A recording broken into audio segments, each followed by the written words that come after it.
We have a question.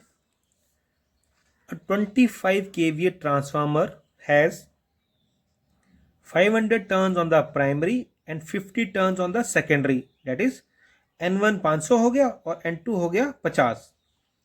The primary is connected to 3000 volt 50 hertz supply. यानी कि input supply जो है वो 3000 वोल्ट 50 हर्ट्स होगी. सो आई कैन से कि V1 is equal to 3000 volts. Correct. अब वो कह रहा है कि find out full load primary and secondary current, that is I1 and I2. I1 and I2 को फाइंड आउट करने के लिए वो कह रहा है. Next is asking find out secondary EMF, that is V2 या E2, and maximum flux, that is phi m. These all things he is asking to calculate, and few assumptions are given that neglect the voltage drop and the no load primary current, that is I0 को हम मान के चलते हैं कि वो 0 है. सो सबसे पहले जो चीजें हमें दी हैं वो लिख लेते हैं हम. V1 दिया है 3000, N1 दिया है 500, N2 दिया है 50. सो K we know is equal to N2 upon N1. सो ये हो जाएगा 50 अपॉन 500, दैट इज 1/10. K हमारे पास आ गया 1/10. हमें मालूम है कि V1 I1 is equal to KVA, और KVA कितना दिया है यहाँ पे 25 KVA, यानी कि 25,000 VA. 25,000 VA. So I will substitute values of V1 and I1 and I will get 25,000. So V1 is given 3000 input voltage. ये V1 है हमारी, है ना. तो V1 3000 दिया है, तो 3000 into I1 is equal to 25,000. So इससे हमारा I1 आ जाएगा. I1 will come out to be 8.33 amperes. 8.33 amperes हमारा I1 आ चुका है. So full load primary current I1 आ चुका है. अभी हमें I2 फाइंड आउट करना है. Full load secondary current I2. So we know कि I1 upon I2 is equal to K. So which gives us, इसको क्रॉस मल्टीप्लाई करेंगे तो I2 will be equal to I1 upon K.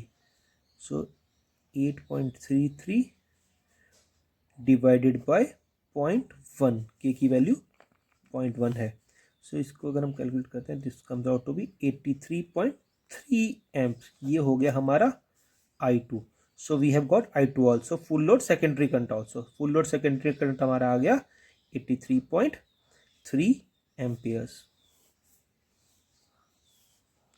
I1 and I2 are evaluated. अब secondary EMF find out करना है, यानी कि V2 find out करना है. So we know V2 upon V1 is equal to K, which implies V2 will be equal to K into V1. अब K है हमारे पास 1/10. सो 1/10 into V1 is given 3000. So V2 will be equal to 300 volts. So secondary EMF V2 भी हमारा आ चुका है. अब कुछ लोग सोचते होंगे कि ये V2 है, E2 क्यों नहीं है? क्योंकि यहाँ पे कुछ assumptions हैं. ये आइडियल ट्रांसफार्मर वाली assumptions है कि अगर ड्रॉप नहीं है so V2 will be equal to E2. सो हमारा सेकेंडरी EMF भी आ चुका है. अब बचता है मैक्सिमम फ्लक्स phi m. इसके लिए again you have to use EMF equation. क्या है हमारी? E2 will be equal to 4.44 into F into phi m into N2. बाकी सारी वैल्यूज आपके पास है. phi m आपको इवेल्युएट हो जाएगा. तो E2 will be equal to, E2 कितना है हमने अभी कैलकुलेट किया है, E2 V2 300. So 300 is equal to 4.44 into 50 into phi m as it is into number of turns in the secondary, that is 50. अगर हम इसको कैलकुलेट करते हैं तो 5m आ जाएगा। कितना आता है वो मैं आपको कैलकुलेट करके बताता हूँ।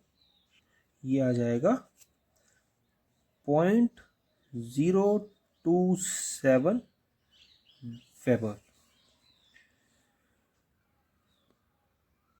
नेक्स्ट हमारा न्यूमेरिकल है, a single phase transformer has 500 turns in primary and 1200 turns in the secondary.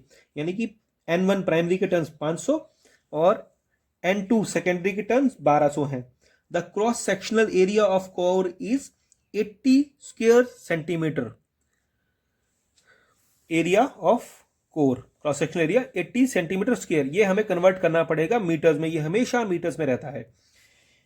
If the primary winding is connected to a supply of 50 hertz 500 volts, यानी कि इनपुट जो है वो 500 वोल्ट 50 हर्ट्स है, ये इनपुट वो जो होगी मतलब V1 is equal to 500 volts. ठीक है, ये हमें दिया है।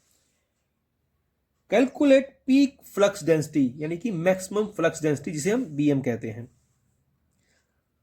Also calculate voltage induced in the secondary, that is V2 या E2। सो स्टार्ट करते हैं इसका सॉल्यूशन। हमें V1 दिया हुआ है। सो सबसे पहले हमें फाइंड आउट करना है peak flux density BM। So we know की EMF equation V1 is equal to 4.44 into F into flux density maximum flux 5m into number of turns. क्योंकि हम V1 ले रहे हैं तो यहाँ पे हम N1 ले लेंगे। चलो अब इसमें वैल्यू सब्स्टिट्यूट करते हैं। V1 हमने पता है कि 500 है, दिया हुआ है हमें, input supply 500। So 500 will be equal to 4.44 into F supply frequency 50 into 5m जो हमें कैलकुलेट करना है into number of turns of primary, क्योंकि V1 प्राइमरी साइड का हम यहाँ कैलकुलेट कर रहे हैं। So that is given 500। यहाँ से ये कट गया। So we have to calculate 5m। So 5m will be equal to 1 divided by 4.44 into 50. So this comes out to be 1 divided by 222 Weber's. ठीक है, सो 5m तो हमारा आ चुका है, लेकिन हमें कैलकुलेट करना है BM। So we know BM maximum flux density is equal to maximum flux divided by cross sectional area of core. तो this will be 1 divided by 2 तो ये 5m आ गया हमारा। और area of core, area of core जो है वो 80 सेंटीमीटर स्क्वायर दिया है। तो अगर 80 सेंटीमीटर स्क्वायर को मीटर में करेंगे तो हो जाएगा 80/100 मीटर इंटू 80/100, ये मीटर में हो जाएगा। सो इसको कैलकुलेट करेंगे तो वैल्यू आती है 0.563। ये वेबर है, तो ये वेबर और ये मीटर स्क्वायर है, तो वेबर पर मीटर स्क्वायर। सो ये आ गई हमारी पीक फ्लक्स डेंसिटी या मैक्सिमम फ्लक्स डेंसिटी। एक पार्ट तो हमारा आ चुका है। नेक्स्ट इज V2 या voltage induced in secondary. So इसके लिए we can use V2 is equal to KV1। अब हमें K मालूम नहीं है, K है होता है हमारा N2/N1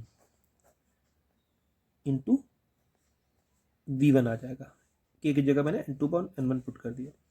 सो N2 कितना है, N2 दिया है 1200 upon N1 500 into V1। V1 is again input supply 500 volts. So we have got V2 also, that is voltage induced in secondary also, that is 1200 volts. So we have found the both the parts. Maximum flux density 5m weber per metre square, ये metre में होना चाहिए, ख्याल रखिए। ये मैं बार बार कहता हूँ कि हमेशा आपकी कैलकुलेशन जो है वो इसी की वजह से बिगड़ेगी। आपको flux density weber per metre square में कन्वर्ट करनी पड़ेगी, और अगर इसके लिए आपको एरिया दिया है तो वहाँ पे एरिया हमेशा जनरली ये जो क्वेश्चन आपको पुट करेंगे ये सेंटीमीटर स्क्वायर में ही पुट करेंगे। तो आपको सेंटीमीटर स्क्वायर से इसको सबसे पहले कैलकुलेशन स्टार्ट करने से पहले ही इसको मीटर स्क्वायर में कन्वर्ट करना पड़ेगा। अगर आप नहीं करेंगे तो सारी कैलकुलेशन आपकी खराब हो जाएंगी।